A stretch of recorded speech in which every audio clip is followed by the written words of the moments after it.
के लिए सब आपने समय निकाला है और एक बहुत मुश्किल काम है। आज का विषय बिना किसी भूमिका के शुरू करती हूँ, जबकि विषय ऐसा है कि इसके लिए एक लंबी चौड़ी भूमिका की ज़रूरत है और एक डिस्क्लेमर की भी। डिस्क्लेमर कुछ इस तरह का कि आज जो कुछ भी बोलूँगी और जिन जिन लोगों के नाम आएंगे, ये नाम बिना किसी पूर्वाग्रह के, किसी स्वार्थ या लाभ लोभ के नहीं आएंगे। एक तटस्थ दृष्टि लेखन को लेकर, और तटस्थ कह रही हूँ तो तटस्थ भी रिलेटिवली ही होता है। ऐसी भी तटस्थता नहीं कि उनके लेखन के पक्ष विपक्ष को मैं आपके सामने ना रखूँ।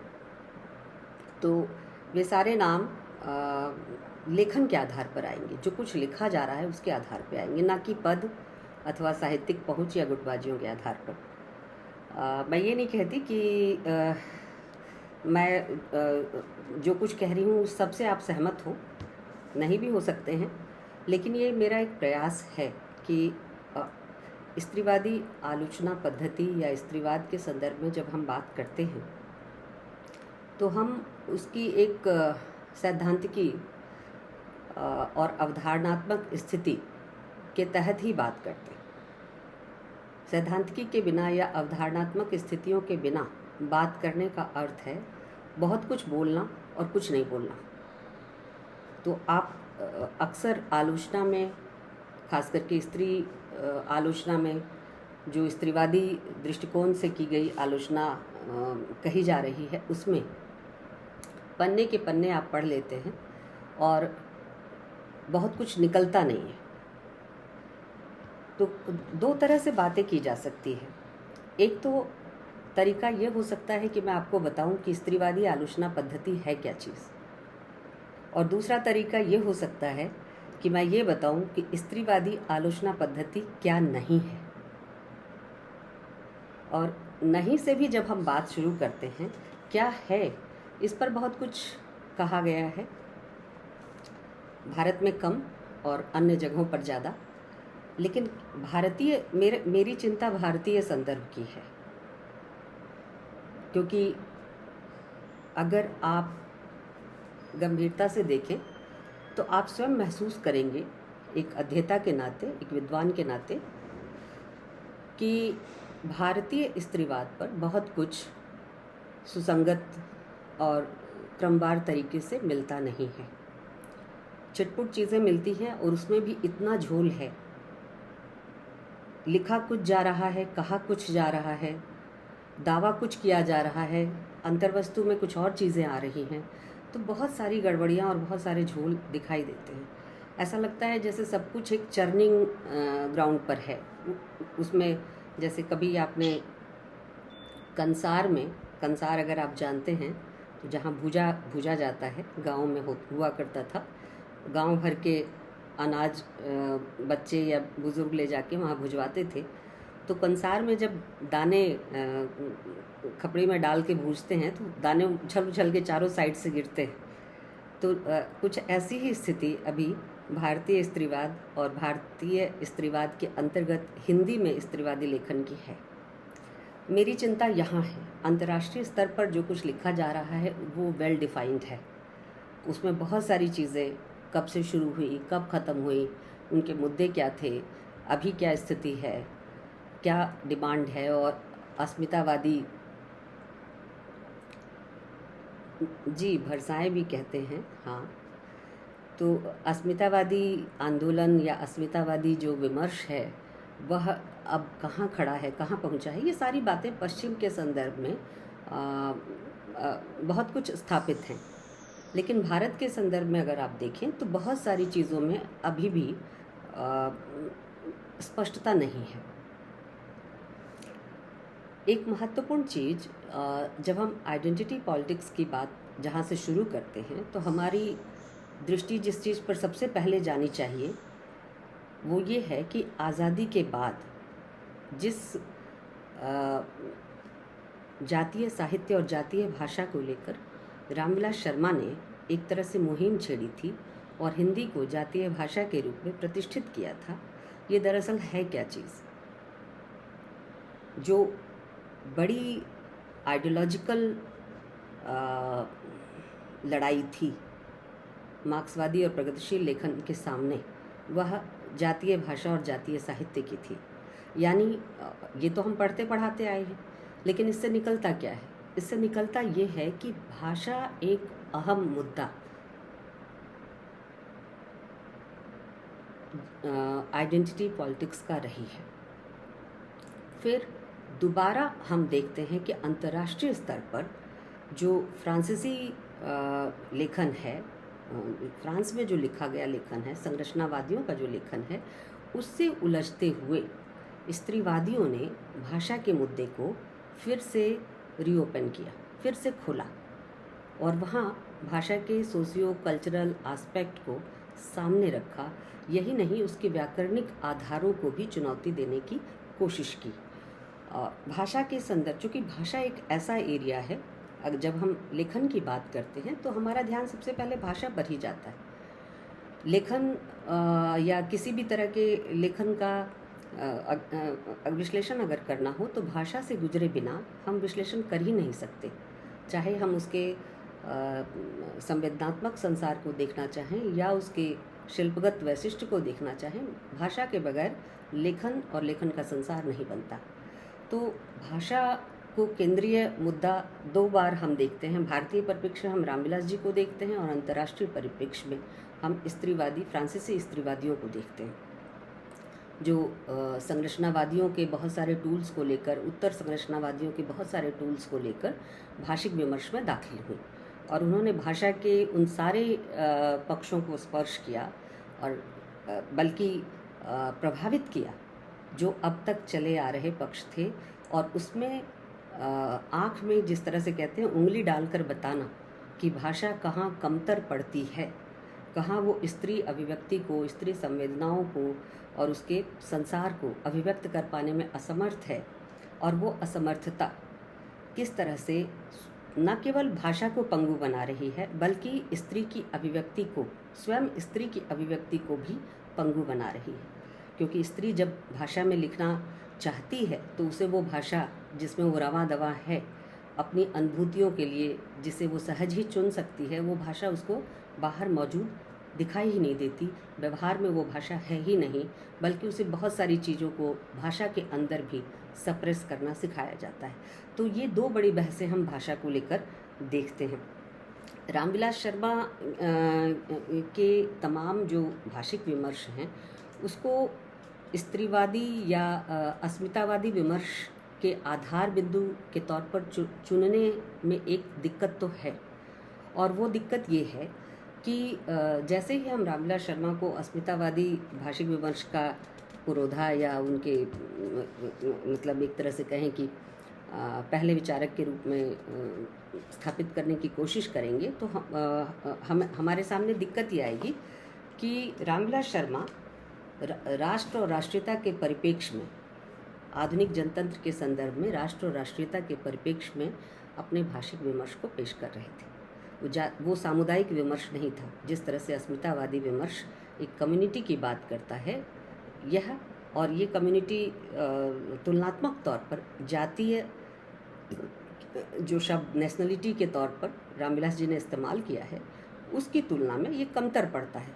इसलिए रामविलास जी के यहाँ भाषा के विमर्श को जातीय विमर्श के रूप में केंद्रीय स्थान पर देखते हुए भी हम रामविलास शर्मा के उस भाषिक विमर्श को अस्मितावादी भाषिक विमर्श का आरंभ नहीं मान सकते। उसमें ये दिक्कत है, अवधारणात्मक दिक्कत है, क्योंकि वो राष्ट्र राज्य की अवधारणा और राष्ट्रीयता के संदर्भों से जुड़ा हुआ है।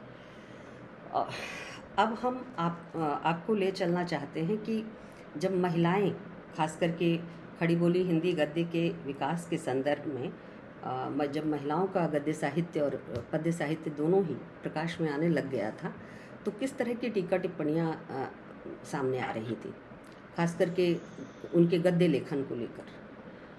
अगर आप थोड़ा सा तकलीफ़ करेंगे तो आप पाएंगे कि 20वीं शताब्दी का आरंभिक जो दौर था 47 तक, यानी आज़ादी के पूर्व का 1820 से ये शुरू हो जाता है और आज़ादी के समय तक भी और उसके बाद तक भी बड़ी प्रमुखता से चलता है।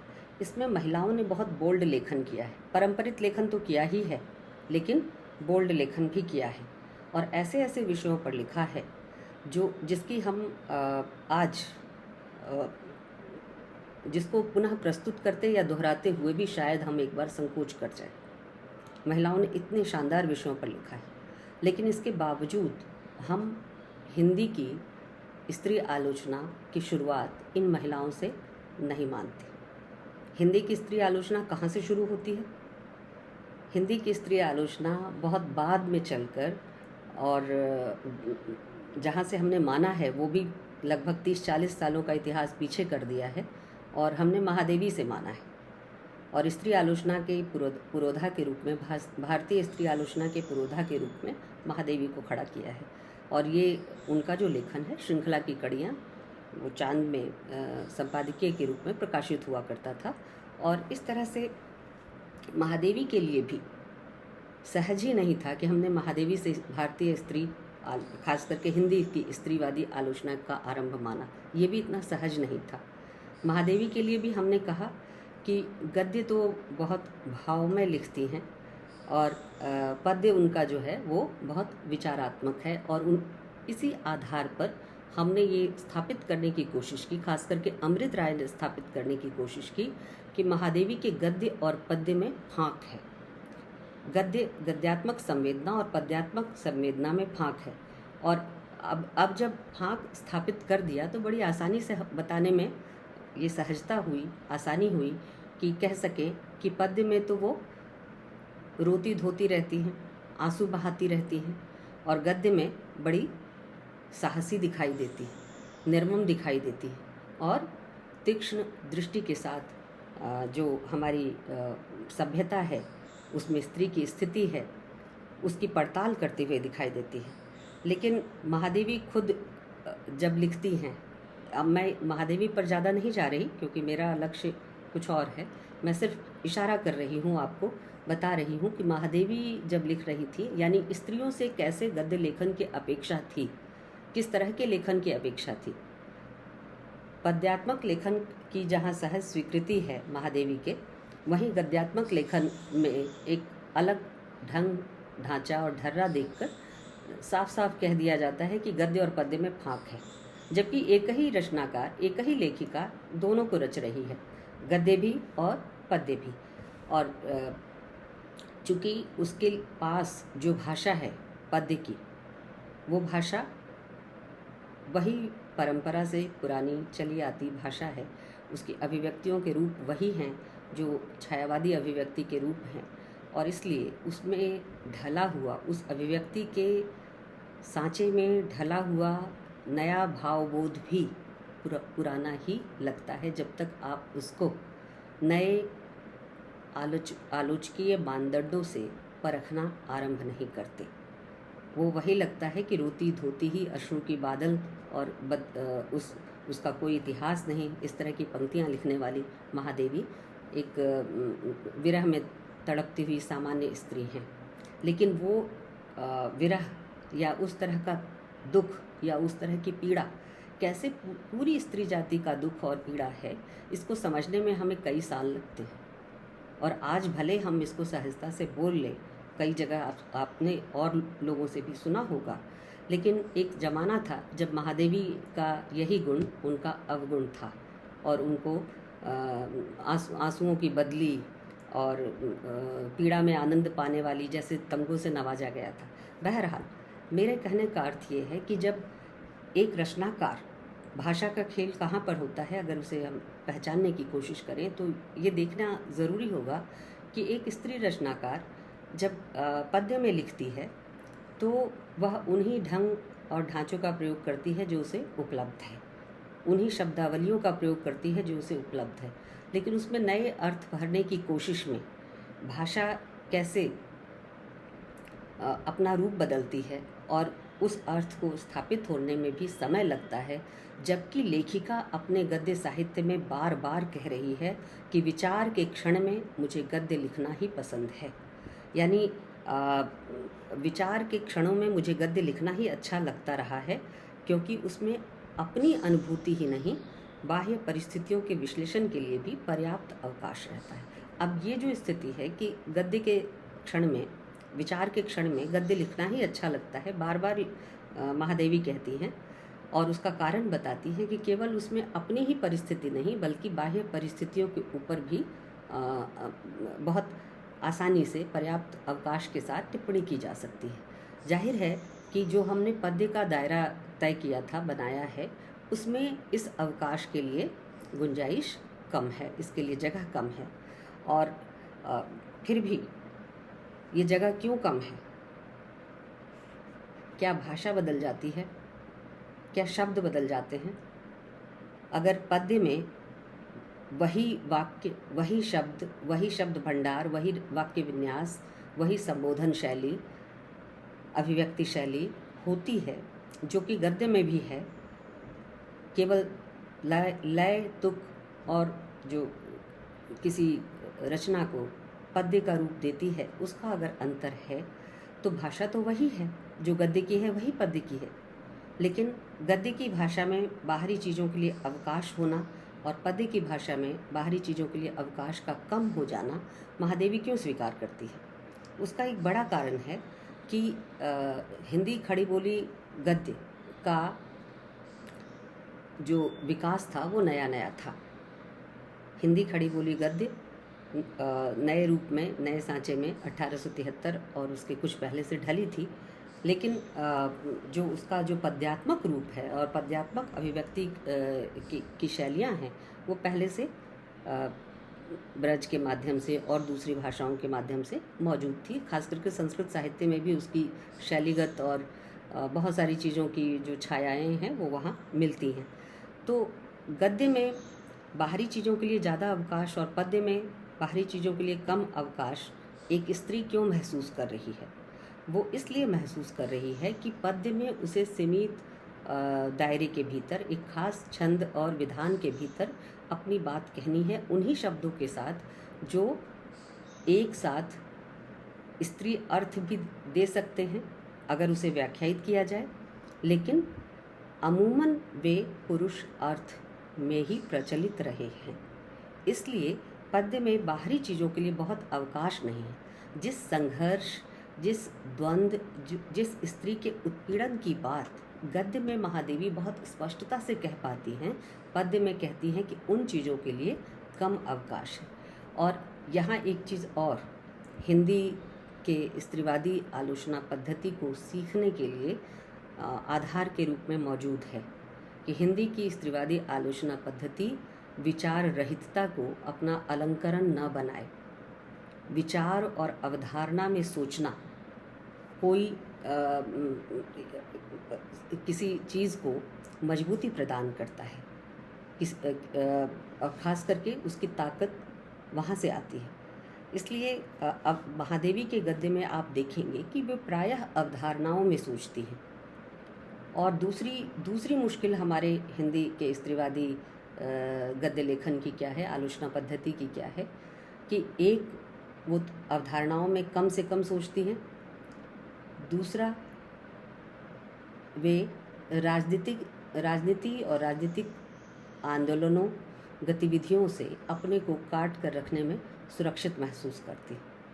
ये दो महत्वपूर्ण अंतराल है, दो महत्वपूर्ण गैप्स हैं जो महादेवी के यहाँ नहीं हैं, और आज के वर्तमान स्त्रीवादी जो आलोचना पद्धति है, आलोचना लेखन है, उसमें ये चीज़ें मिलती हैं। और इसलिए मैं बताना चाहती हूँ कि महादेवी जो कि कोई राजनीतिक विचारधारा से उस तरह से नहीं जुड़ी हुई थी, लेकिन उन्होंने अपने लेखन को राजनीति और राजनीतिक विचारों के लिए भी खुला रखा था। आज स्थिति क्या है? आज सबसे सुरक्षित माना जाता है कि आप राजनीतिक लेखन ना करें, अपॉलिटिकल दिखाई दे, लेकिन अपॉलिटिकल होना भी, गैर राजनीतिक होना भी एक राजनीति है। बहुत सारी चीज़ों पर चुप रह जाना, ना बोलना और देख कर अनदेखा करना ये एक राजनीति है। और ये गैर राजनीतिक होना इतना भी गैर राजनीतिक होना नहीं होता। इसी अर्थ में महादेवी के लेखन में अगर आप इन दो चीज़ों का अवदान देखेंगे, यानी अवधारणाओं के निर्माण का, जितनी अवधारणाएं महादेवी के लेखन के जरिए निर्मित होती हैं, श्रृंखला की कड़ियाँ एक छोटी किताब है, उसे उठा लीजिए, उस किताब के जरिए जितनी अवधारणाएं निर्मित होती हैं स्त्री लेखन के संदर्भ में, परवर्ती दौर के किसी भी स्त्री आलोचक के आलोचना पद्धति के जरिए या आलोचना लेखन के जरिए इतनी अवधारणाओं का निर्माण नहीं होता, बल्कि अवधारणाओं का कन्फ्यूज़न ज़रूर पैदा होता है। ये एक दिक्कत है और मैं उस पर आऊँगी।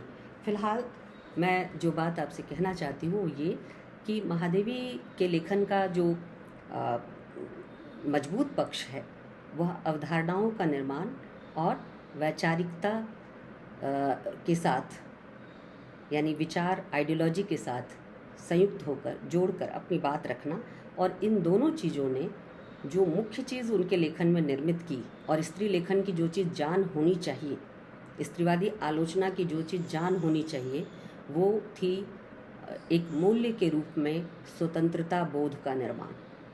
ये राजनीतिक स्वतंत्रता केवल नहीं, राजनीतिक स्वतंत्रता के अलावा, राजनीतिक स्वतंत्रता तो चाहिए, लेकिन उसके अलावा भी स्वतंत्रता एक मूल्य के तौर पर, एक बोध के तौर पर हासिल करना स्त्री के लिए और स्त्रीवादी आलोचना पद्धति के लिए महत्वपूर्ण चीज़ है। और महादेवी के लेखन में ये चीज़ बहुत प्रखरता से दिखाई देती है।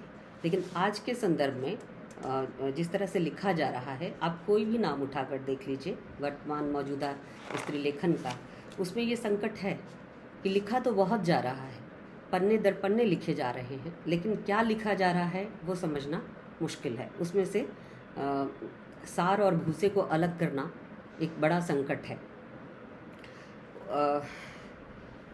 इसके साथ ही मैं कुछ और चीज़ें जो हिंदी के स्त्रीवादी विमर्श में महत्वपूर्ण है वो उल्लेख करना चाहती हूँ।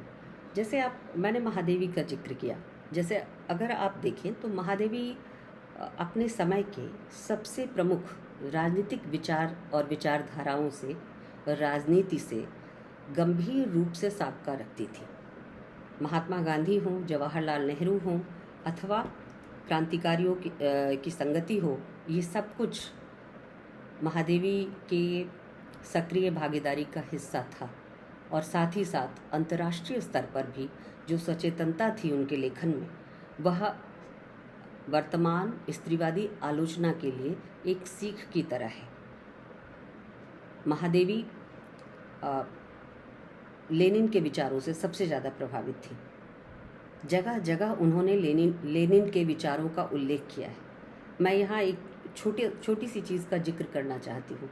हमारे हिंदी साहित्य में प्रगतिशीलों के ऊपर आलोचना करने के लिए लेनिन और लेनिन के विचारों को एक टूल की तरह इस्तेमाल किया गया है।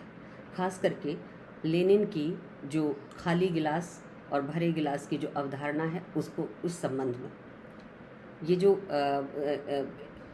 अभी भी आप देखें कि दो चीज़ें जो स्त्रीवादी आलोचना के लिए बाधा रूप में खड़ी हैं वो क्या हैं?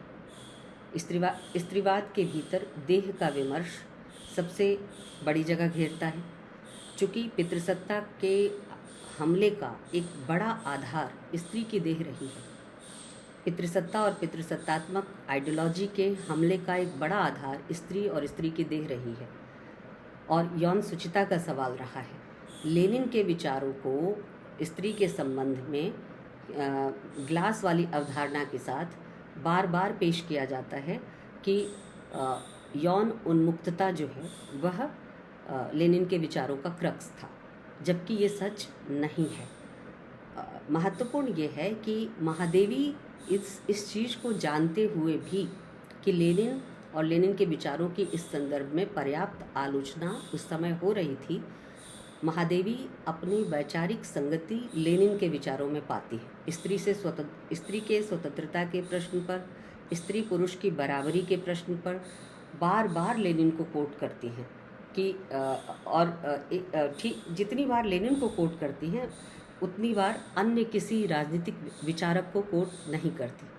उन्हें मुक्ति के लिए, यानी स्त्री की मुक्ति के लिए, मैंने कहा जिस स्वतंत्रता बोध को इस्टेब्लिश करना चाहती थी, उस स्वतंत्रता बोध को अर्जित करने के लिए और स्त्री की मुक्ति के जरिए अर्जित करने के लिए उनको लेनिन और मार्क्सवाद सबसे बड़ा आश्रय नज़र आ रहा था जो उनके समय में मौजूद था।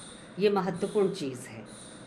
जबकि 1942 के आसपास आपने सिमोन द बोउआ का ये प्रसिद्ध उद्घोषणा उनकी सुनी है कि वो कहती हैं कि मार्क्सवाद एक अच्छी विचारधारा है और मार्क्सवाद मानता है कि जिस दिन सर्वहारा की मुक्ति होगी उस दिन स्त्री भी मुक्त हो जाएगी। लेकिन जब तक ऐसा नहीं होता तब तक मैं स्त्रीवादी हूँ और स्त्री के लिए अलग से आंदोलन करना, अलग से जगह की मांग करना गलत नहीं होगा। सिमोन द बोउआ जो कि शुरू में गंभीर रूप से, केवल वही नहीं बल्कि शुरुआत की बहुत सारी जो स्त्री चिंतक हैं वे मार्क्सवाद से किसी न किसी रूप में प्रभावित रहे। लेकिन उसी समय, लगभग उसी समय, महादेवी बिना किसी संदेह के लेनिन के विचारों को एक नहीं कई बार श्रृंखला की कड़ियाँ में कोट करती हैं, उद्धृत करती हैं। ये उनकी राजनीतिक जागरूकता को तो दिखाता ही दिखाता है और उनकी जो वैचारिक प्रतिबद्धता है और उनकी जो राजनीति को लेकर समझ है और उसके प्रति, राजनीति के प्रति एक खास तरह का जो दुराग्रह स्त्रियों में भर दिया जाता है कि राजनीति अच्छी चीज़ नहीं है, राजनीतिक विचारों का समर्थन या राजनीतिक दलों के किसी आइडिया का समर्थन कोई बड़ी अच्छी चीज़ नहीं है। महादेवी का लेखन और उनका जीवन इसका विरोध प्रस्तुत करता है। जबकि आज स्थिति क्या है? पॉलिटिकल लेखन गायब है, स्त्री आलोचना से राजनीतिक लेखन गायब है, ना के बराबर है। जो कुछ लिखा जा रहा है ऐसा लग रहा है कि स्त्री और स्त्री की समस्या आइसोलेशन में पैदा समस्या है, जबकि स्त्री और स्त्री से संबंधित कोई भी समस्या उसका एक सामाजिक, राजनीतिक और आर्थिक पक्ष है। अगर आप उसकी इकोनॉमी पे बात नहीं करेंगे, उसकी पॉलिटिकल इकोनॉमी पे बात नहीं करेंगे और उसके सोशल इकोनॉमिक पे बात नहीं करेंगे, तब तक स्त्री की समस्या को सही परिप्रेक्ष्य में देखा ही नहीं जा सकता। स्त्री की समस्या सिर्फ पितृसत्ता से लड़ाई नहीं है। पितृसत्ता क्यों पैदा हो रही है, क्या यहाँ से देखने की ज़रूरत नहीं है? क्या ये संभव नहीं है कि जो लोग पितृसत्ता और पितृसत्तात्मक विचारों के गुलाम हैं वे स्वयं कहीं न कहीं उत्पीड़न के शिकार हैं? वे स्वयं भी उसी जहालत और उसी अभाव और उसी आर्थिक विपन्नता का शिकार हैं जो अपने से कमज़ोर लोगों के हक को छीनने में अपनी सुरक्षा मानती है। अगर पर्याप्त भोजन हो, पर्याप्त सुविधाएं हो, पर्याप्त अवसर हो, रोजगार के संसाधनों का सही उपयोग हो, तो हो सकता है पितृसत्तात्मक विचारधारा अपनी मौत खुद मर जाती। लेकिन ऐसा हुआ नहीं, क्योंकि जब भी हमने बात की सिर्फ पितृसत्ता पर बात की। और दिलचस्प बात क्या है, आइडेंटिटी पॉलिटिक्स जिस तरह से अभी चर्चा में है वर्तमान समय में, मैं आपको कुछ उदाहरण देना चाहती हूँ और मैंने लिखे थे उदाहरण। जैसे अभी आइडेंटिटी पॉलिटिक्स का जो धर्रा है,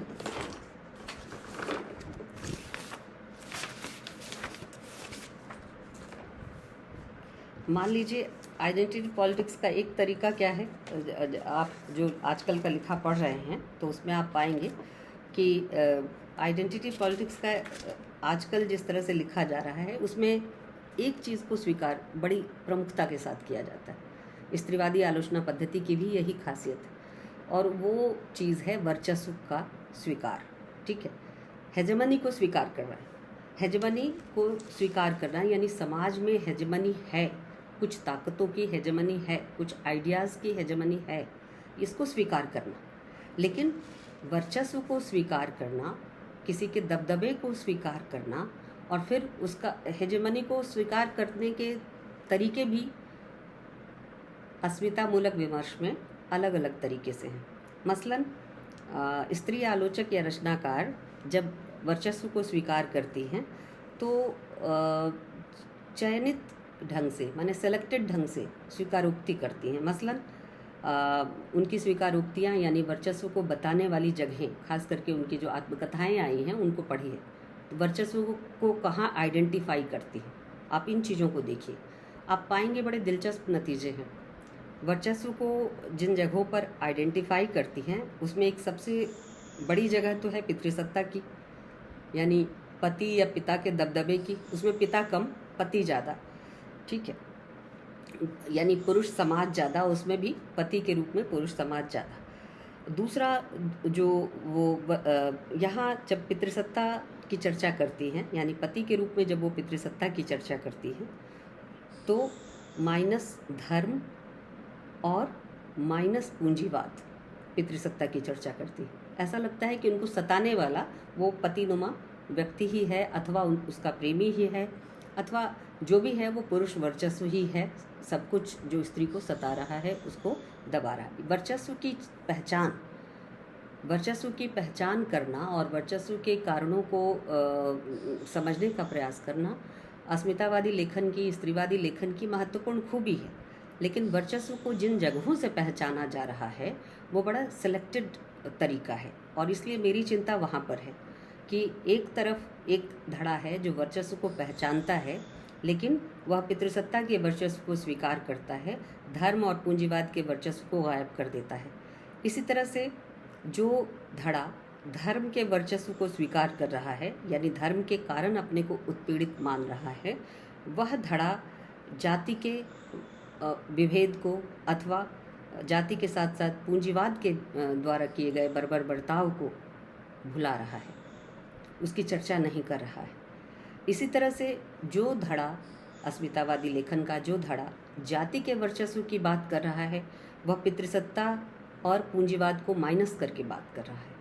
तो ये वर्चस्व को देखने का बड़ा सिलेक्टेड नज़रिया है, और इस कारण पैदा हो रहा है कि आप इसके पॉलिटिक्स को, खास करके जो राजनीतिक संदर्भ हैं, उसको ठीक ठीक विवेचित नहीं करना चाहते। अगर करेंगे तो फिर वर्चस्व के छोर, वर्चस्व के ये सारे धड़े कैसे आपस में जुड़े हुए हैं, कोई किसी से माइनस होकर नहीं चल रहा, इन सब की गठजोड़ है। लेकिन उस गठजोड़ पर कहीं टिप्पणी समग्र भाव से स्त्रीवादी लेखन में भी नहीं आ रही है। तो मुश्किल यहाँ पर है, और भी मुश्किल है, मैं उसकी चर्चा करूँगी, और हो सकता है कि कुछ चीज़ें छूटे और छूटेंगी। हमारे सामने अभी जिस तरह की चीज़ें आ रही हैं उसमें एक संकट और है। वो ये है कि एक तो मैंने 2-3 चीज़ें कही आपसे, उसके अलावा एक और चीज़ प्लस करना चाहूँगी, जोड़ना चाहूँगी, और वो चीज़ ये है कि जब स्त्री पर बात करेंगे तो स्त्री आंदोलनों की भूमिका पर भी बात करनी होगी। स्त्री आंदोलनों के साथ लेखिका के, आलोचिका के जुड़ाव और उसकी प्रतिबद्धता की भी बात करनी होगी। जरूरी नहीं है, जब हम कहते हैं कि स्त्री आंदोलनों के साथ जुड़ाव की बात करना, तो ज़रूरी नहीं है कि जो लेखिका या आलोचिका है वह स्त्री आंदोलनों में एक्टिविस्ट की भूमिका में नज़र आए, कोई ज़रूरी नहीं है। लेकिन वैचारिक प्रतिबद्धता लेखन के जरिए जो दिखनी चाहिए वह तो कम से कम स्पष्ट हो, इसकी डिमांड करना ज़रूरी चीज़ है। इसलिए भी ज़रूरी है कि यह स्त्रीवादी आलोचना को धार और दिशा देती है। स्त्री के आंदोलनों पर, स्त्री के मुद्दों पर बात किए बिना अगर हम स्त्री के लिए छोटी छोटी चीज़ों पर, जैसे अभी हिजाब का मसला आया ईरान में, और भारतीय संदर्भ में भी बहुत सारे कई पक्ष विपक्ष बात कर रहे हैं इस पर, कई राइटअप्स आ गए हैं। लेकिन उसमें नज़रिया क्या है? उसमें नज़रिया ये है कि ईरान में तो मुसलमान लड़कियां अपने बुर्के जला रही हैं और भारत में मुसलमान लड़कियां हिजाब पहनने के लिए आंदोलन कर रही हैं। एक नज़रिया ये है। दूसरा नज़रिया ये है कि हिजाब जो स्त्रीवादी लेखिकाओं द्वारा कहीं कहीं छिटपुट मुझे दिख गया लिखा हुआ, तो वो ये लिख रही हैं कि हिजाब जो है ये तो स्त्री के लिए कैदगाह है, इससे मुक्ति चाहिए, और इस तरह की चीज़ें आ रही हैं। लेकिन आप हिजाब और हिजाब के मसले को एक टोकन के तौर पर, चूँकि तात्कालिक मुद्दा है और तात्कालिक तौर पर ये सवाल उठा है, इसे आप तात्कालिक तौर पर देखने का प्रयास कर रहे हैं, तो ये चीज़ कहीं नहीं पहुंच जाएगी। जैसे ही ये मुद्दा ख़त्म हो जाएगा, ये बात भी ख़त्म हो जाएगी। लेकिन अगर स्त्री के साथ, स्त्री के अस्तित्व के साथ, उसके जीवन शैली और सामाजिक व्यवहार के साथ होते आ रहे जो तमाम सामाजिक मतलब व्यवहार है, उसको अगर आप सोचेंगे तो आप पाएंगे कि ये तो एक दिन का मसला नहीं है। इसके पीछे एक डिस्कर्सिव थॉट काम कर रहा है, विमर्शात्मक विचार काम कर रहा है। कोई चीज़, कोई मुद्दा अचानक नहीं आता, वो अपने पीछे, अपने आगे भी बहुत सारे चीज़ों को लपेटे हुए आता है।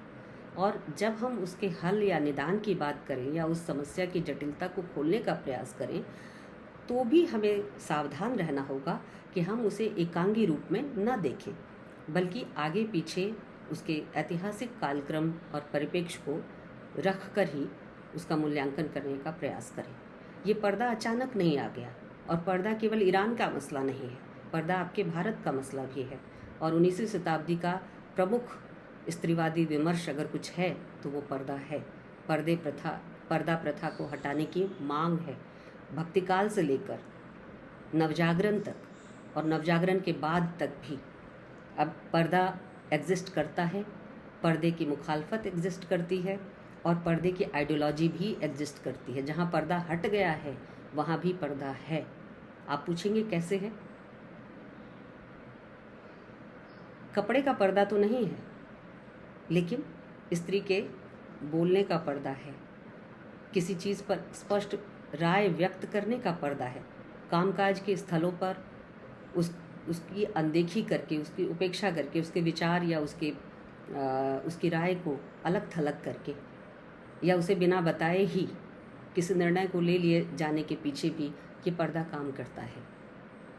और पर्दा भाषा पर भी है, स्त्री की भाषा पर सबसे बड़ा पर्दा है, क्योंकि अगर आप देखें तो स्त्रियों को सिखाया ही जाता है कि कम बोलो, जो अनुभव करती हो उसको तो मत बोलो।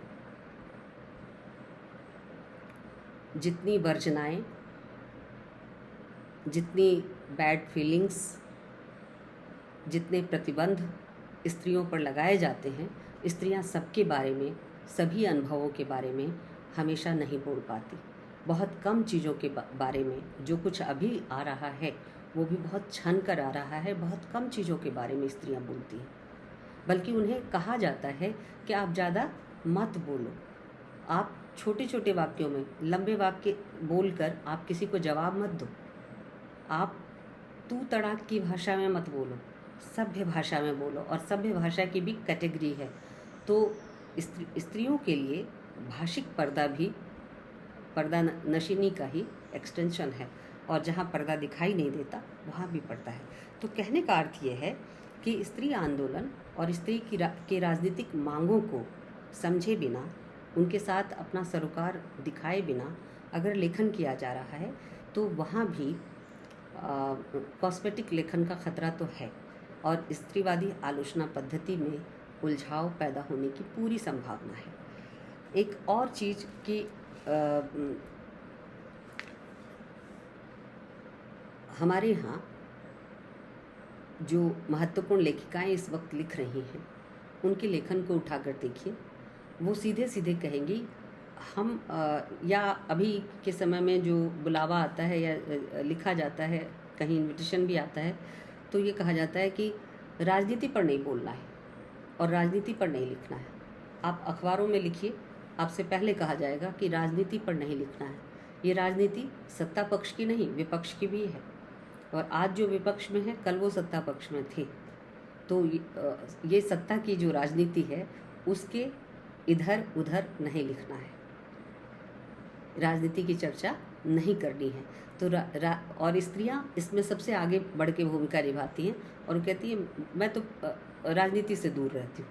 जैसे राजनीति कोई बहुत ही प्रतिबंधित क्षेत्र है जिसमें स्त्रियों को नहीं जाना चाहिए, जबकि अगर स्त्री आंदोलन, स्त्री लेखन, स्त्रीवादी आलोचना पद्धति को अपनी ताकत प्राप्त करनी है तो राजनीतिक टिप्पणियाँ और राजनीतिक लेखन उसका अहम हिस्सा होना चाहिए। लेकिन ऐसा है नहीं। स्त्री चेतना का विकास क्या राजनीतिक पक्षधरता के बिना संभव है? ये सवाल होना चाहिए। क्या एक प्रतिक्रियावादी पिछड़ी हुई राजनीति करते हुए आप स्त्री के स्वतंत्रता की बात कर सकते हैं? वहाँ भी स्त्री है, स्त्री के डिस्कशंस हैं, स्त्री के सवाल हैं, लेकिन किस तरह के लिए लड़ाई हो रही है?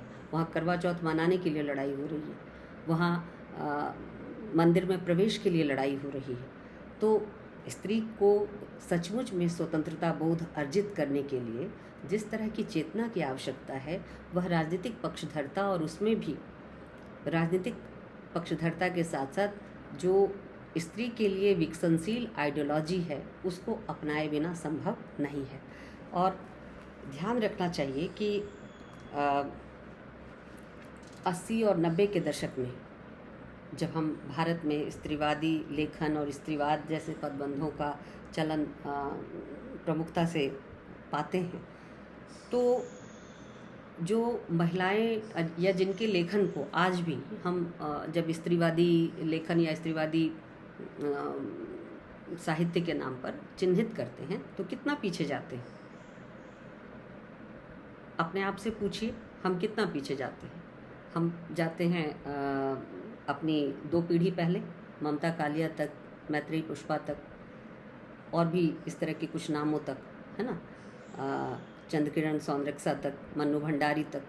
लेकिन ये सब तो दरअसल स्त्रीवादी लेखन के ढांचे में नई नहीं आई थी। ये तो पहले से लिख रही थी, प्रमुख धारा के बीच ये लेखन कर रही थी। और जब स्त्रीवाद और स्त्रीवादी लेखन का नया दरवाज़ा खुला तो ये वहाँ भी चली आई। लेकिन किस घोषणा के साथ आई?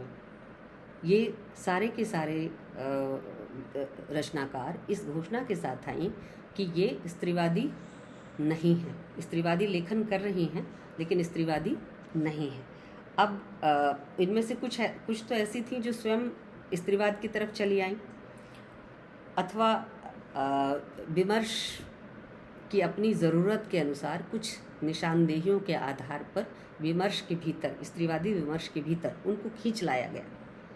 जैसे हम ढूंढ के ले आए कि हाँ, सुभद्रा कुमारी चौहान भी स्त्रीवादी लेखिका हैं, या मन्नू भंडारी भी स्त्रीवादी लेखिका हैं। भले वो महाभोज जैसा उपन्यास लिखें और उसका नाट्य मंचन हो, और उस महाभोज में जिस महत्वपूर्ण कैरेक्टर को वो चित्रित कर रही हैं, जो नायक की प्रेयसी के रूप में, पत्नी के रूप में चित्रित होती है, उसके साथ नायक जैसा व्यवहार करता है वो कोई स्त्रीवादी लेखिका अपने स्त्री पात्र पर किसी पुरुष पात्र के द्वारा नहीं करवाएगी। यानी उसको गालियाँ देना और उसको अपमानित करना कि तुम चुप रहो और तुम कुछ भी नहीं जानती, तुम दरोगा के सामने, पुलिस के सामने क्या बयान दोगी? बयान तो मैं दूंगा और मैं इस सारे संदर्भों को सही परिप्रेक्ष्य में समझ रहा हूँ। तो एक ऐसी लड़की जो कि क्रांतिकारी जैसी दिखाई जाती है, जो अपने मन से उस लड़के के साथ रहना चाहती है, विवाह भी करती है, वह उसकी सुरक्षा के लिए उसे कुछ कहना चाहती है और पब्लिकली उसको अपमानित किया जाता है गालियों की भाषा में। ये कोई स्त्रीवादी लेखिका नहीं करवा सकती, अगर उसे स्त्रीवाद की थोड़ी भी समझ है तो। क्योंकि और स्त्रीवादी दृष्टि से ये नॉवेल कम रूपांतरित नाटक लिखा भी नहीं गया। बहरहाल, तो बहुत सारी ऐसी लेखिकाएं हैं जिनको हमने फेंस के इधर खींच लिया अपने विमर्श के ज़रूरतों के अनुसार। और यही वजह है कि इन सब लेखिकाओं को एक अपर हैंड मिला ये कहने के लिए कि वे स्त्रीवादी नहीं हैं। ठीक है, तो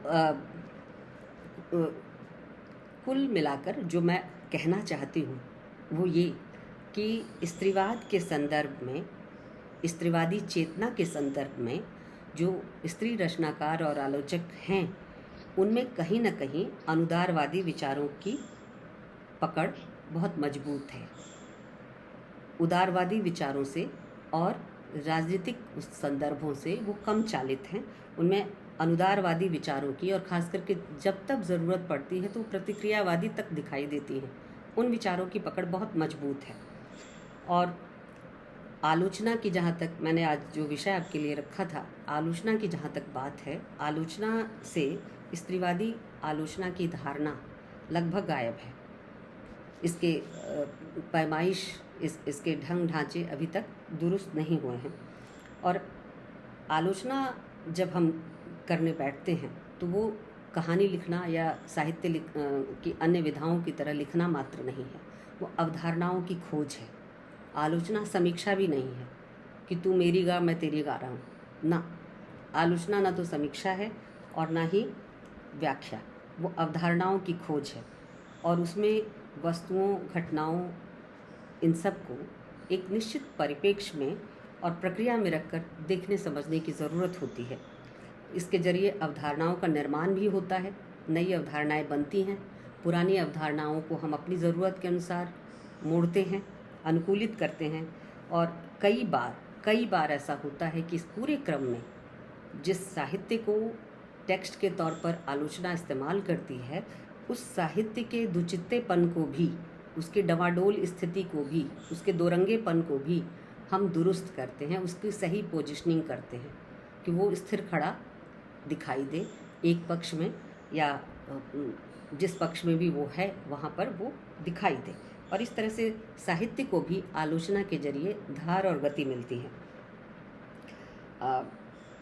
अभी जो आलोचना के नाम पर, स्त्रीवादी आलोचना के नाम पर लेखिकाओं का लिखा हुआ सामने आ रहा है, उसका सबसे बड़ा संकट ये है कि वो स्त्रीवादी मानकों और सिद्धांतों से अछूता है। सबसे बड़ा संकट है।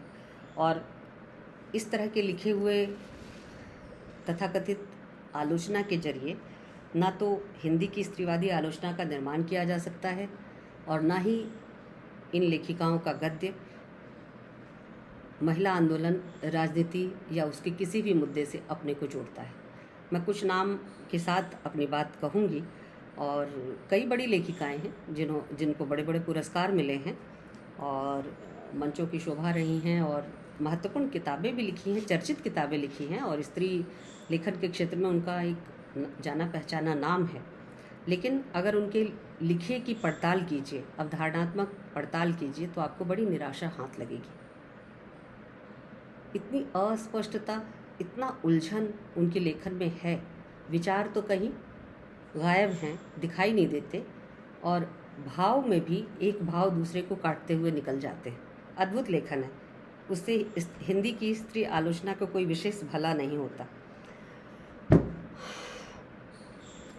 कह सकते हैं कि लेखन के नाम पर किताबें तो लिख देती हैं, स्पेस घिर जाता है। जब शब्द आप ढेर के ढेर 400-500 शब्द की एक किताब लिख देते हैं तो स्पेस तो घेर ही लेते हैं साहित्य का, लेकिन स्त्रीवादी आलोचना में इस तरह का लेखन कोई योगदान नहीं कर पाता। और इसे स्त्रीवादी आलोचना न कहकर मैं इसे शब्द स्फीति कहूँगी। अगर यह आप ये देखें कि स्त्रीवादी आलोचना को धार जिन चीज़ों से मिलती है उनको हटाकर अगर स्त्रीवादी आलोचना लिखी जाएगी तो कैसी होगी। स्त्रीवादी आलोचना से आप राजनीति को निकाल दीजिए, वो विनय पत्रिका बन जाएगी, एक नए किस्म की विनय पत्रिका बन जाएगी। जैसे तुलसीदास ने लिखा था कि कबहुँ अम्ब अवसर पाए, यानी अगर आपको माता कभी अवसर मिले तो कहिएगा कि आपका एक दास आपकी प्रतीक्षा कर रहा है। तो स्त्रीवादी आलोचना का ये जो लहजा है विनय पत्रिका वाला, कि हम स्त्रियां, किसी भी आलोचना पुस्तक को, अनामिका की हो, रोहिणी अग्रवाल की हो, किसी की भी हो, आप उठाकर देख लीजिए। ये नाम व्यक्तिगत स्तर पर मैं नहीं कह रही, किताबों के लिहाज पर कह रही हूँ कि आप उनकी किताबें उठाकर देख लीजिए, आप मेरी बात की तस्दीक कर सकते हैं। मैं कुछ उदाहरण आपको देना चाहती हूँ। उसके पहले मैं कुछ चीज़ें और आपसे कहूँ। 3 तरह का लेखन है। एक तो स्त्री लेखन, यानी 3 तरह की चीज़ें आमतौर पर प्रचलन में रहती हैं। एक तो स्त्री लेखन, एक स्त्रीवादी लेखन, और एक स्त्री साहित्य जैसी अवधारणा। ठीक है। तो स्त्री लेखन का पद जहाँ केवल स्त्री के लिखे भर को संकेतित करता है, वहीं स्त्रीवादी लेखन जो है वो अपने राजनीतिक तेवर से लैस होता है। राजनीति को छोड़कर स्त्रीवादी लेखन की चर्चा की ही नहीं जा सकती।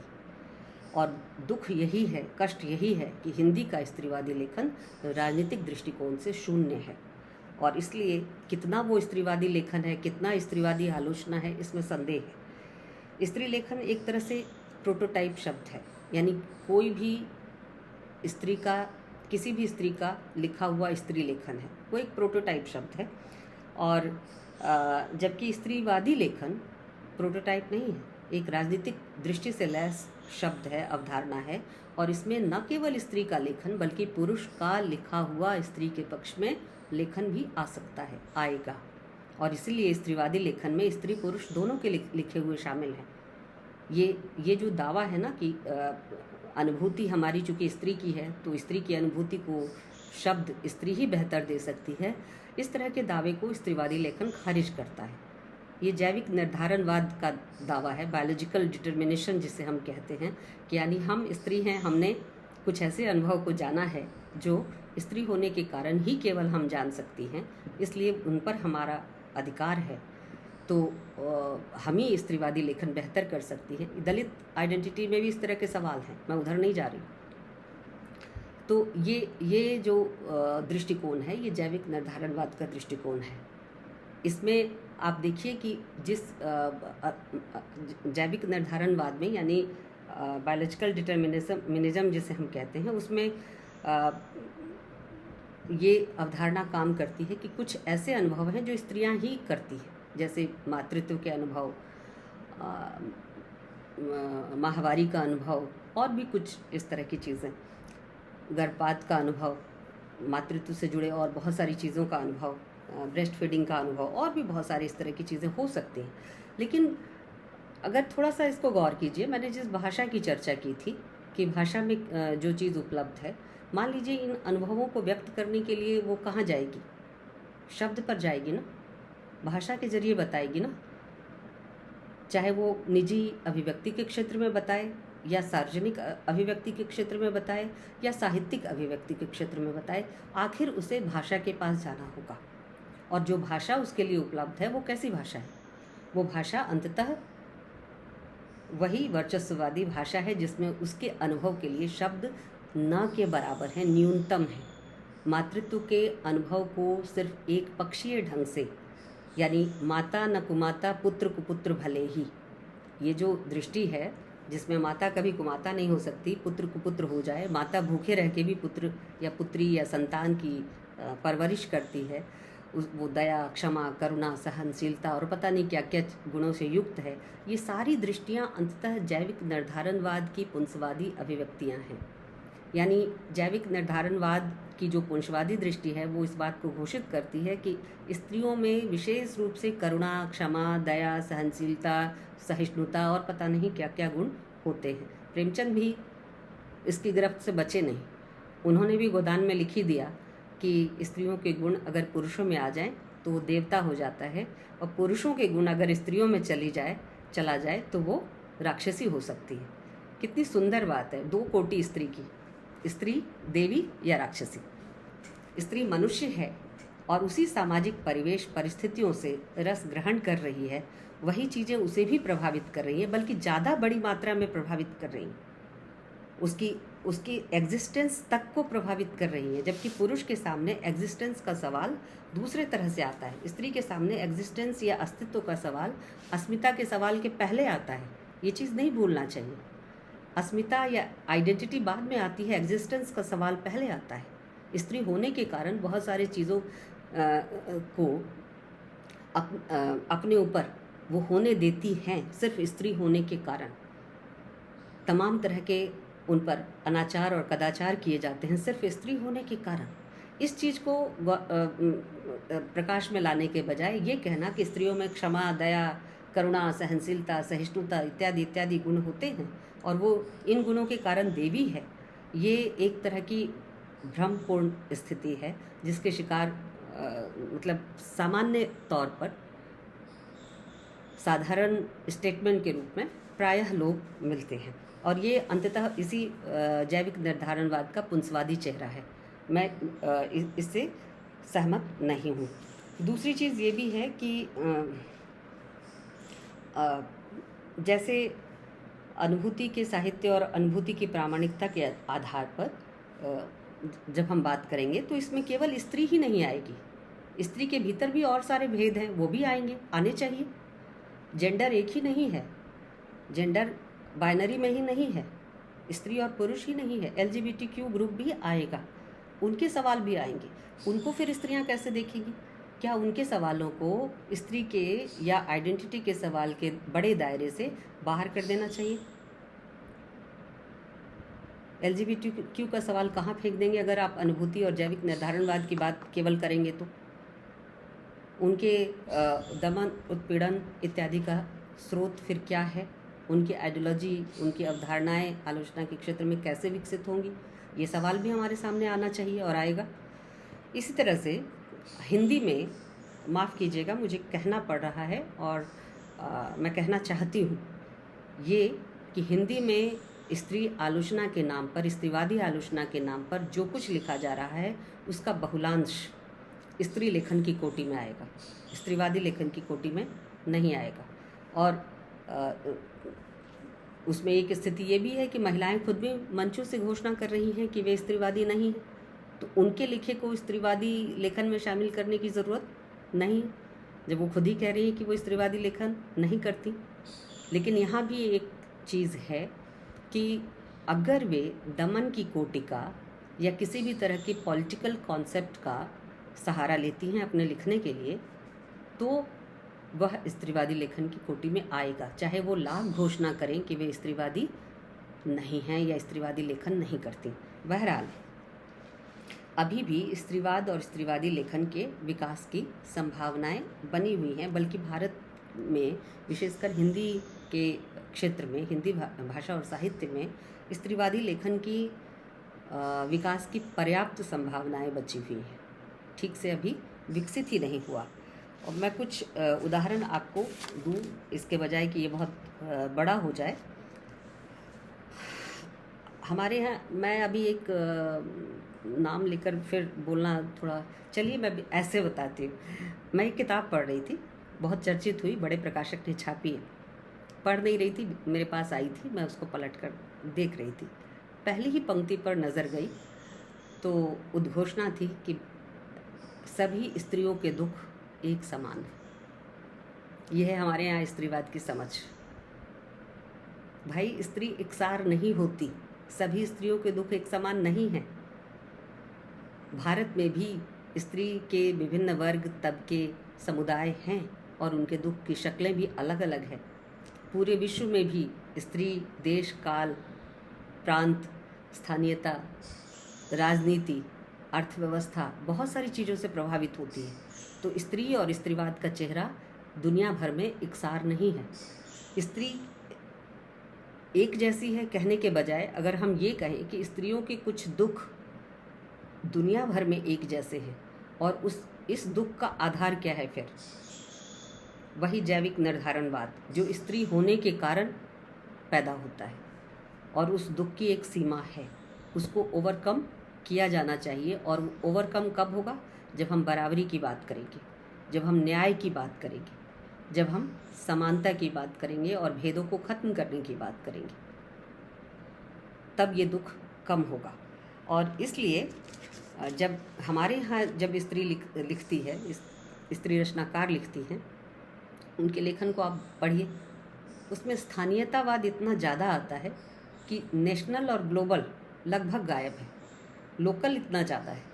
यानी कोई झारखंड की कहानी कह रही है, झारखंड की स्त्रियों की कहानी कह रही है, कोई LGBTQ ग्रुप की बात कर रहा है, कोई बुंदेलखंड को लेकर अपने कथा साहित्य में, उपन्यास साहित्य में चला आ रहा है। यानी स्थानीयता और स्थानीयतावाद का दबदबा स्त्री लेखन में आपको मिल रहा है। अभी तक प्रधानता स्थानीयतावादी लेखन की, स्त्री लेखन के भीतर है। एक चीज़ यहाँ उल्लेखित करना चाहूँगी कि रेत समाधि जैसा उपन्यास भी हमारे यहाँ ही लिखा गया, और 2018 में लिखा गया। भले इसको पुरस्कार, इसके अंग्रेजी अनुवाद को 2022 में मिला, लेकिन रेत समाधि जब प्रकाशित हुआ, लिखा गया, वो 2018 का वक्त था। और इसका जो पूरा ढांचा है, इसके स्टाइल को और इसकी पठनीयता को लेकर सवाल उठ सकते हैं, उठे भी हैं, लेकिन पठनीयता से इतर इसकी जो विषय वस्तु है उस पर अगर आप गौर करें तो रेत समाधि की पूरी कहानी एक स्त्री के कंधों पर आगे बढ़ती है। स्त्री केंद्रीय भाव है इस उपन्यास का।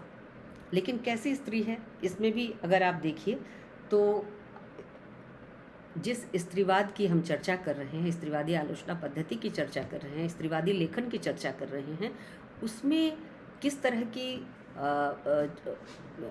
खतरे भी हो सकते हैं और किस तरह की ज़रूरतें हैं, दोनों पक्षों पर हमें सोचना पड़ेगा। रेत समाधि एक नए डायमेंशन को, स्त्रीवाद के भीतर के एक नए परिप्रेक्ष्य को हमारे सामने प्रस्तुत करता है। और वो परिप्रेक्ष्य क्या है? टोटली आइडेंटिटी पॉलिटिक्स के महत्वपूर्ण मुद्दों का नेगेशन, यानी आइडेंटिटी पॉलिटिक्स या अस्मितावादी विमर्श जिसके अंतर्गत स्त्रीवादी साहित्य आता है, इसके महत्वपूर्ण मुद्दे जो हो सकते हैं उसका निषेध रेत समाधि और रेत समाधि की कथा वस्तु और कथन शैली करती है। जबकि ये कहानी एक बूढ़ी 80 साल की स्त्री की है और उसकी बेटी जो कि प्रौढ़ावस्था में है, वह उसका दूसरा महत्वपूर्ण किरदार है। स्त्री और स्त्री के जीवन, उसके जीवन की निस्संगता और उसके जीवन के मानी और उसकी खोज की ही ये कहानी है। लेकिन बावजूद इसके आइडेंटिटी पॉलिटिक्स यानी स्त्रीवाद का जो प्रचलित ढांचा है आइडेंटिटी पॉलिटिक्स के अंतर्गत, उसमें बहुत सारे संदर्भों को ये उपन्यास नेगेट करके चलता है। स्त्रीवाद को एक नया आयाम देने में ये उपन्यास सफल होता है। और ये किस तरह से देता है? देखिए कि लेखिका विभाजन की कहानी कहती है। मैं आपको उदाहरण से इसलिए बताना चाहती हूँ कि आप मेरी बात समझ पाएँ। लेखिका इसमें शुरुआत के 211 पन्ने पढ़ जाइए, पता नहीं चलता कि कहानी कहाँ जा रही है। कहानी उसमें तितली में घूमती है, छड़ी में घूमती है, कहानी पीपल या वृक्षों पर बैठे हुए कौओं की सभा में घूमती है और बहुत कुछ हो जाता है। लेकिन 211 पन्ने पढ़ने के बाद पता चलता है कि उस बूढ़ी जान में फिर से जवानी लौटती है, ताकत लौटती है, उत्साह लौटता है, उमंग लौटता है, उसकी समाधि टूटती है और वो अब पाकिस्तान जाना चाहती है। पाकिस्तान क्यों जाना चाहती है ये भी स्पष्ट नहीं है, लेकिन इतना पता चलता है कि वो पाकिस्तान इसलिए जाना चाहती है, जो कथा के अभिधात्मक स्तर पर जो उपस्थित स्तर है उस पर जाहिर होता है। उसमें ये होता है कि वो पाकिस्तान इसलिए जाना चाहती है कि जो दर्जी के रूप में उसके यहाँ महिला आती थी, दरअसल वो थर्ड जेंडर महिला, उसका घर पाकिस्तान में है। वो थर्ड जेंडर को रिप्रेजेंट करती है वो महिला, उसका नाम है रोजी, और रोजी का घर पाकिस्तान में है। रोजी की डेथ हो गई है और अब उसको अकीदत की तरह यानी श्रद्धा पेश करने की तरह वह अम्मा जो बूढ़ी है 80 साल की, अचानक स्फूर्ति से भरती है और पाकिस्तान जाने के लिए पासपोर्ट वगैरह बनवाने के लिए प्रयत्नशील हो जाती है। कहानी यहाँ भी पूरी तरह नहीं खुलती। कहानी के आखिरी पृष्ठों में पता चलता है कि दरअसल वो रोजी कोई और नहीं है। वो रोजी विभाजन के समय में 16 साल की उम्र में जब अम्मा पाकिस्तान से हिंदुस्तान भाग रही हैं तो उनका हाथ पकड़कर, उनकी उंगली पकड़कर एक नन्ही सी जान भारत चली आई थी और वही रोजी है। अम्मा जब पाकिस्तान से हिंदुस्तान आती हैं तो उसके पीछे और भी त्रासदियाँ घटी होंगी। उन त्रासदियों का जिक्र इस उपन्यास में नहीं है। विभाजन का जिक्र है, वो भी संकेत रूप में, और प्रेम का जिक्र है, विवाह का जिक्र है। लेकिन विवाह उस संस्था की तरह नहीं जिस विवाह संस्था को हम जानते हैं, जिसमें स्त्री एक गुलाम की तरह, एक सबॉर्डिनेट की तरह बंद कर दी जाती है। ये विवाह दूसरे तरह का है, अंतर धार्मिक विवाह है। एक मुसलमान पुरुष से अम्मा का जो हिंदू है उसका विवाह हुआ है। भारत आके वह दोबारा शादी करती है, लेकिन उस पहले विवाह को जो एक मुस्लिम पुरुष से होता है भूल नहीं पाती और उसकी स्मृति छोटी मूर्ति की तरह सजा के रखी हुई। कहने का अर्थ है कि इस पूरे कहानी में लबोलुआब ये है कि विभाजन जैसा बड़ा फलक है, विवाह संस्था है, परिवार है, परिवार जो आधुनिक किस्म का परिवार है और एक परिवार जो संचालित के पहले 50 के पहले का परिवार है, अविभाजित भारत का परिवार है, इस तरह की एक पूरी व्यवस्था है। और अम्मा जो विवाह करती है उस मुसलमान युवक से, वह स्पेशल हिंदू मैरिज एक्ट की तहत करती है, जो 1800 कुछ का ईस्ट इंडिया कंपनी के ज़माने में बना हुआ है। यानी विवाह को मान्यता संस्कार के जरिए नहीं, कानून के जरिए मिल रही है। ये एक बदली हुई चेतना है जो आइडेंटिटी पॉलिटिक्स की सीमाओं को क्रॉस करती है। यहाँ से हम एक नया विमर्श स्त्री लेखन और आलोचना के संदर्भ में गढ़ सकते हैं, अगर हम अवधारणाओं में सोचने की आदत डालें तो।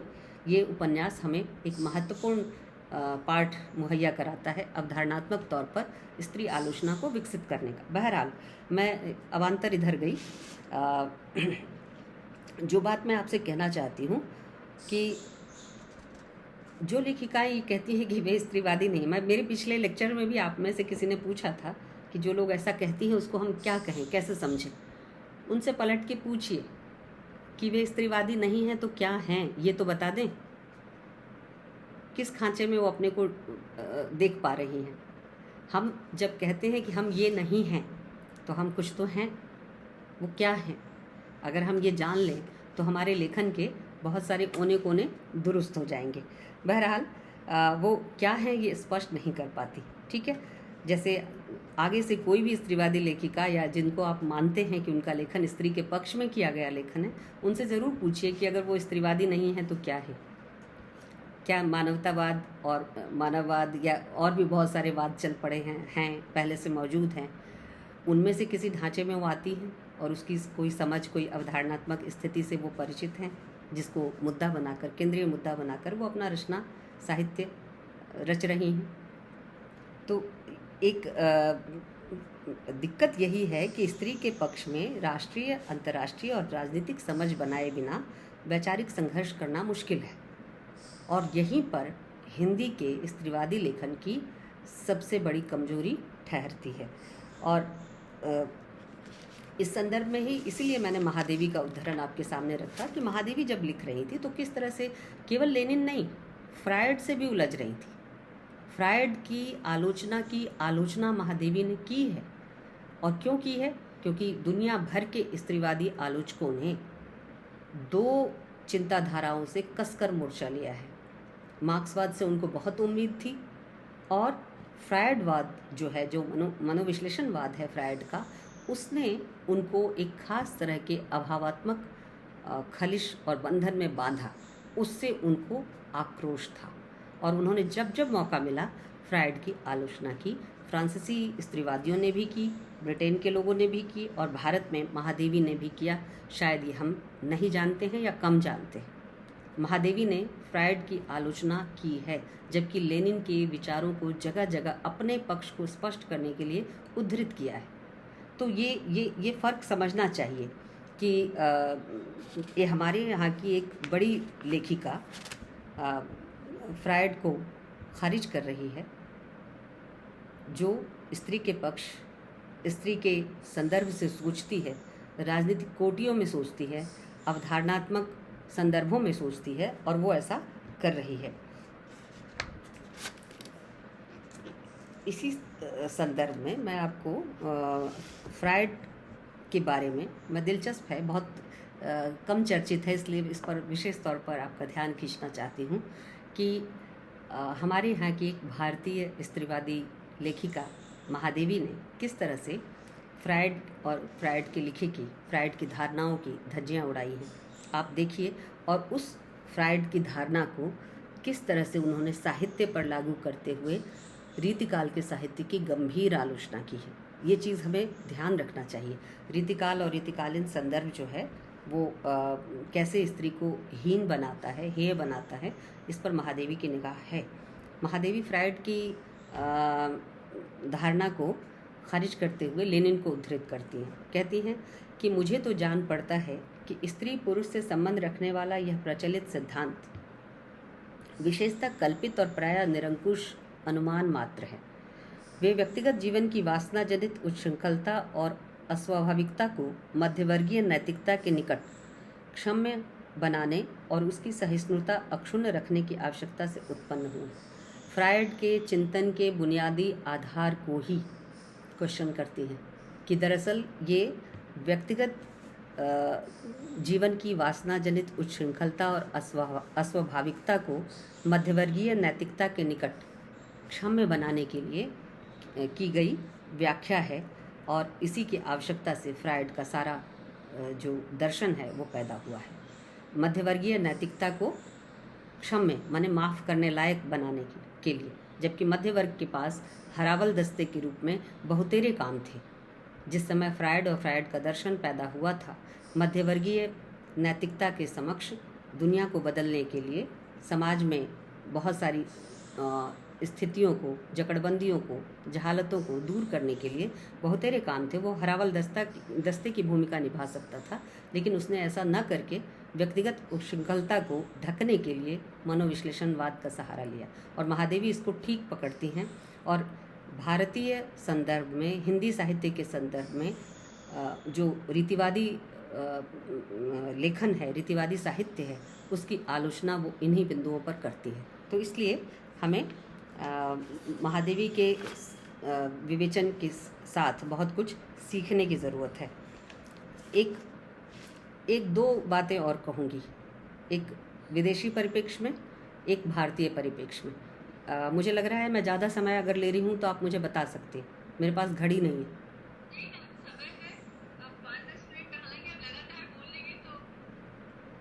हाँ, मैं बहुत जल्दी मैं बहुत जल्दी से आपको, केवल चूँकि आप सब प्रबुद्ध हैं, बहुत सारे संकेतों से भी आप बहुत काम चला सकते हैं जी। तो मैं केवल दो बातें, और दोनों बहुत महत्वपूर्ण बात है, और ये समझने की ज़रूरत है, बार बार बताने की ज़रूरत है। कई बार हम एक बार बताकर खुद भी भूल जाते हैं, तो मुझे भी याद करने की ज़रूरत है, इसलिए मैं इन चीज़ों को आपके सामने रख रही हूँ। स्त्री भाषा के संदर्भ में इधर मतलब कम लोगों ने काम किया है। मैंने कहा कि स्त्री की अभिव्यक्ति, गौरी जी आप म्यूट हैं, अगर कुछ कह रही हैं तो मुझे सुनाई नहीं दे रहा।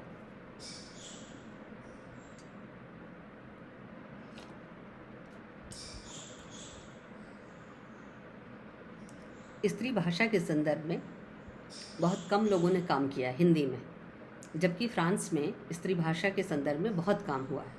हिंदी में बहुत कम लोगों ने काम किया है, और उसमें से 2 ही 3 नाम हैं जिसकी चर्चा मैं कर सकती हूँ, और संकोच के साथ मैं कहूँगी कि उसमें एक छोटा सा नाम मेरा भी है, लेकिन उसके पहले और अच्छे नाम हैं। मेरा नाम तो बहुत पीछे है। प्रोफेसर जगदीश्वर चतुर्वेदी ने स्त्रीवादी साहित्य विमर्श, जो उनकी किताब सन 2000 में प्रकाशित हुई थी, उसमें स्त्री भाषा को लेकर बहुत विस्तार से एक बहुत बड़ा चैप्टर लिखा। उसमें स्त्री भाषा की विवेचना के कई बिंदु शामिल हैं। संस्कृत साहित्य के आलोचना के संदर्भ में वो अध्याय है। उसके बाद 2008 में मेरी किताब आई थी, जो ग्रंथ शिल्पी से जो प्रकाशित है, ज्ञान का स्त्रीवादी पाठ। उसमें भी मैंने अस्मिता, भाषा और संस्कृति 3 खंड रखे थे। उसमें स्त्री भाषा पर केंद्रित करके, दरअसल ये तीनों खंड आपस में जुड़े हुए थे, मूल स्त्री भाषा ही थी। तो एक मुकम्मल किताब के तौर पर मैंने वो छोटा सा काम किया था। और उसके बाद 2010 में संवेद एक प्रकाशन संस्था है और पत्रिकाएं भी निकालता है, वहाँ से अनामिका जी का एक 100 पन्ने की एक बुकलेट आई थी, स्त्री का भाषा घर। अब मैं आपको समझाने मात्र के लिए, मैंने पहले ही माफ़ी मांग ली है कि जिन नामों को ले रही हूँ वो किसी दुराग्रह के कारण नहीं है, बस समझने और समझाने के लिए है। स्त्री आलोचना को भी मूल्यांकन की ज़रूरत है, अच्छी बुरी जो भी है, मैं कोशिश कर रही हूँ। उस किताब से मैं एक उदाहरण आपको प्रस्तुत करती हूँ आपके सामने। स्त्री का भाषा घर अनामिका ने 2010 में 10 या 9 में वो प्रकाशित हुई है। तो उस बुकलेट में अनामिका जी ने लिखा है, एक कोटेशन दे रही हूँ आपको। आज आदि विस्थापित स्त्री का भाषा घर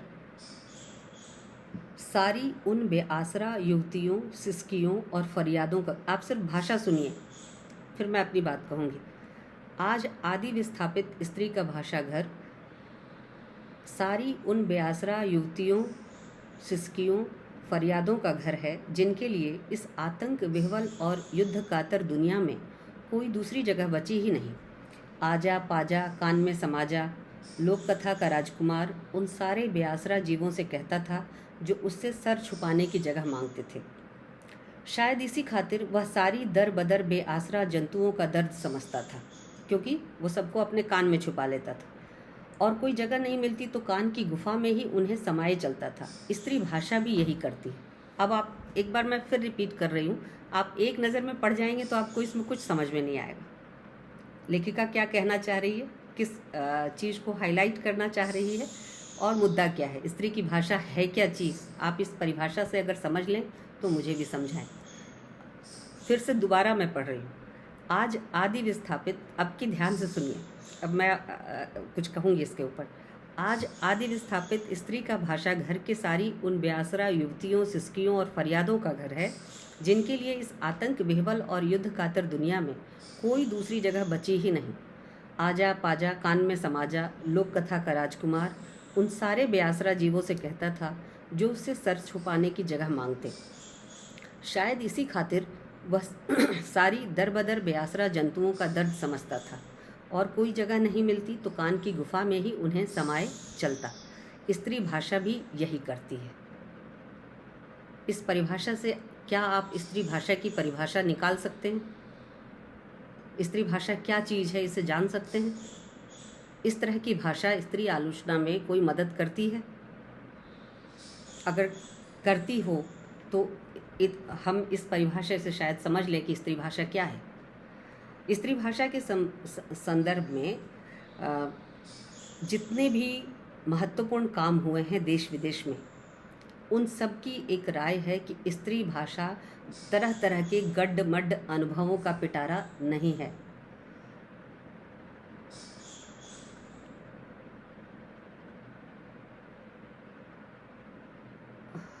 हेलो गौरी जी, मैं माफ़ी चाहूँगी, मेरा बाइट मेरा ही ख़त्म हो गया। मैं आखिरी बात कह रही हूँ कि इस तरह के जो गड़बड़ झाले हैं ना, जिसमें स्त्री भाषा लगता है तरह तरह की चीज़ों को मिलाकर एक खिचड़ी बना दी गई है, दैट इज स्त्री भाषा नहीं। और स्त्री आलोचना भी ऐसा नहीं है। इसी तरह से स्त्री हेलेनी सिक्साउस ने कहा था कि जब स्त्री बोलती है तो उसे ध्यान से सुनो, उसकी आवाज़ को सुनो, उसकी देह की भंगिमा को सुनो, उसकी मुद्रा को देखो जब वो अपना कोई बात कहने के लिए अपनी देह तानती है या अपने हाथों से किसी चीज़ की तरफ इशारा करती है, आवाज़ को सहयोग देते हुए अन्य तरह की भाव मुद्राएं पेश करती है। आप उसे ध्यान से देखो जब कोई औरत बोलती है। औरत जब बोलती है तो केवल उसकी आवाज़ नहीं होती, उसकी उपस्थिति नहीं होती, बल्कि बहुत कुछ होता है जो सभ्यता और संस्कृति में तना हुआ होता है। वह उस भाषा को भी तलाश रही होती है। जब वो बोलते वक्त जो शब्द हैं उसको अनुपयुक्त पाती है और अपने हाथों से, मुद्राओं से, किंचित मुस्कुराहट से, व्यंग्यात्मक दृष्टि से जब किसी चीज़ को कहती है, तो आप बोलती हुई स्त्री को सुनना सीखें और स्त्री भाषा की बहुत सारी जो पद्धतिगत या स्त्री आलोचना की जो पद्धतिगत विशेषताएं हैं उसको मान लें कि वो सरल एक रेखीय नहीं होती, वो जटिल है। और उस जटिलता को हम तब तक नहीं खोल सकते जब तक कि अवधारणाओं में, राजनीतिक कोटियों में और विचार के तहत हम उसका विश्लेषण करना ना सीखें। धन्यवाद। मेरा ही बाइट ख़त्म हो गया गौरी जी, धन्यवाद।